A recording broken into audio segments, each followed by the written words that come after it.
எல்லாருக்கும் வணக்கம். இன்னைக்கு நேற்று ஒருத்தர் செல்வம்னு ஒரு ஐயா வந்திருந்தாரு.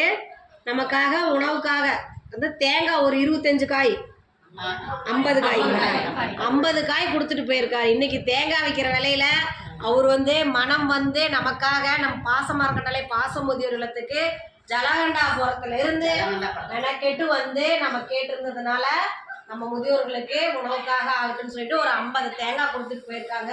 உணவுக்காக தேங்காய் வழங்கிய செல்வம் குடும்பத்தார் வாழ்க்கையில் அனைத்து செல்வம் பெற்று நீடுழி வாழ நமது பாசமா இருக்கட்டளை பாச முதியோர்களும் சார்பாக நன்றிகளையும் வாழ்த்துக்களையும் தெரிவிச்சுக்கிறோம்.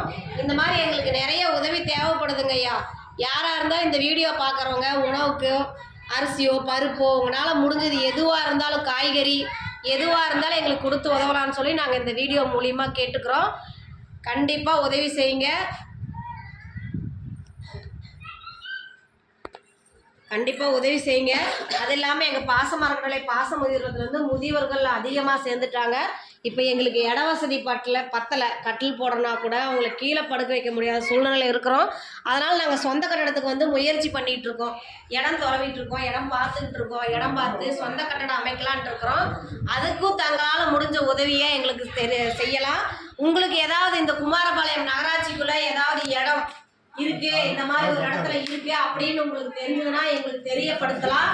எங்களுக்கு முடிஞ்ச இடத்த பற்றி சொல்லலாம், எங்களுக்கு தகவல் தெரிவிக்கலாம். எங்கள் முதியோர் இல்லத்துக்கு நாங்கள் இடம் வாங்கி சொந்த கட்டடம் அமைச்சு முதியோர்களுடைய வாழ்வாதாரத்தை பெருக்கலான்ட்டு இருக்கிறோம். அதுக்கும் உங்களால் முடிஞ்ச உதவி செஞ்சு தருமாறு நாங்கள் இந்த வீடியோ மூலியமாக கேட்டுக்கிறோம். எங்கள் பாச இல்லத்துக்கு உதவி புரிந்து வரும் அனைத்து நல்லுள்ளங்களுக்கும் எங்கள் பாசம் அறக்கட்டளை பாச முதியோர் சார்பாக நன்றிகளையும் வாழ்த்துக்களையும் தெரிவிச்சுக்கிறோம். வாழ்க.